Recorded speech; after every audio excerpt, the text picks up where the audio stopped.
Hi all. இன்றைக்கி நம்ம செம்ம டேஸ்ட்டான சன்னா கிரேவி செய்யலாம். அதுக்கு சன்னாவை வந்து ஊற வச்சு வேக வச்சு எடுத்தாச்சு. தக்காளி, வெங்காயம், கொஞ்சோண்டு பூண்டு, இஞ்சி, பச்சை மிளகா, அவ்வளோதான். அடுப்பில் கடாயை வச்சு அதில் கொஞ்சமாக எண்ணெய் ஊற்றி தக்காளி, அப்புறம் எடுத்து வச்சுருந்த வெங்காயம், கொஞ்சமாக பூண்டு, இஞ்சியும் இது கூடயே சேர்த்து வதக்கிக்கலாம். எல்லாத்தையும் நல்லா வதக்கணும். பச்சை வாசனை போகிற அளவுக்கு நல்லா வதக்கி எடுத்துக்கோங்க. இது கிட்டத்தட்ட சன்னா மசாலா மாரியே தான் டேஸ்ட்டில் இருக்கும். இது கூடவே நம்ம வந்து கொஞ்சமாக மிளகாத்தூள், தனி மிளகாத்தூள் இருந்தால் அதை ஆட் பண்ணிக்கோங்க. 1 ஸ்பூன் அளவுக்கு கொஞ்சமாக கரம் மசாலா, இதையுமே இது கூட சேர்த்து நல்லா வதக்கிடணும். உப்பு வேணும்னா லைட்டாக போட்டுக்கலாம், வெங்காயம் வதங்குற அளவு.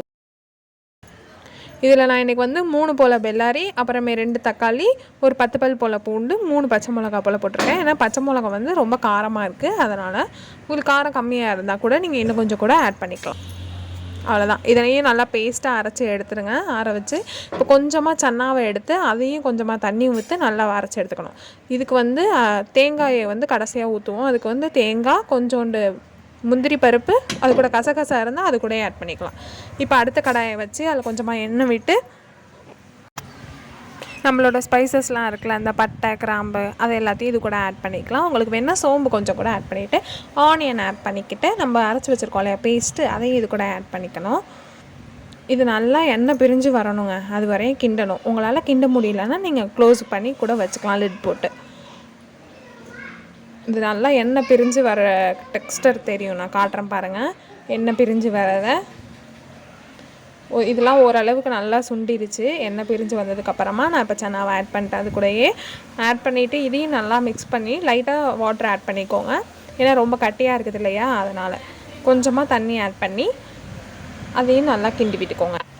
நம்ம வந்து இந்த சன்னாவை அரைச்சி வச்சுருந்தோம் இல்லையா, அதையும் இது கூட ஆட் பண்ணி இது பண்ணியாச்சு. இப்போ இது கொஞ்சமாக ஒரு 3 to 4 minutes அதில் வச்சுருந்துட்டு கடைசியாக நம்ம அரைச்சி வச்சுருந்த தேங்காய் பேஸ்ட் இருக்கு இல்லையா, அதையும் இது கூடயே ஆட் பண்ணிக்கலாம். அதில் வந்து நான் எதுவுமே ஆட் பண்ணல, கேஷ்யூஸ் ஆட் பண்ணியிருக்கேன், அவ்வளோதான். அது நீங்கள் வந்து உங்கள்கிட்ட கசகசா இருந்ததுன்னா நீங்கள் அதையும் ஆட் பண்ணிக்கலாம். கொஞ்சோண்டு பெருஞ்சீரகம் கூட ஆட் பண்ணிக்கலாம், நல்லா வாசனையாக இருக்கும், அதுக்கு தான். அவ்வளோதான். இப்போ நல்லா டேஸ்ட்டான குருமா ரெடி ஆகிடுச்சு.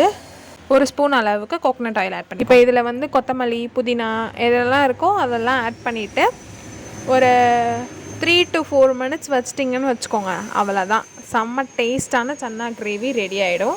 இதை நாங்கள் வந்து சப்பாத்திக்காக செஞ்சுருக்கோம். ஆனால் நீங்கள் தோசை கூடலாம் வச்சு சாப்பிட்டிங்கன்னா அல்டிமேட்டாக இருக்கும். தயிர் சாதத்துக்குலாம் அமிர்தம் மாதிரி இருக்குங்க, சொல்லவே வேண்டாம்.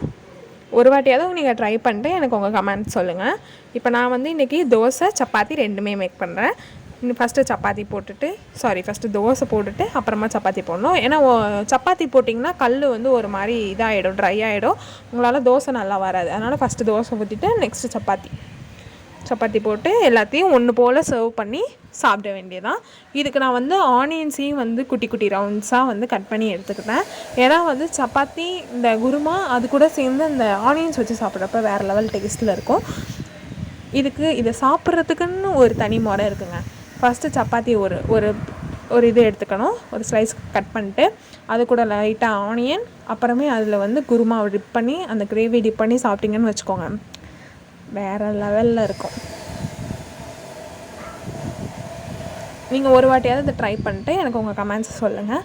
அதுதான் ஒரு வாய் எனக்கு. தேங்க்ஸ் ஃபார் வாட்சிங்.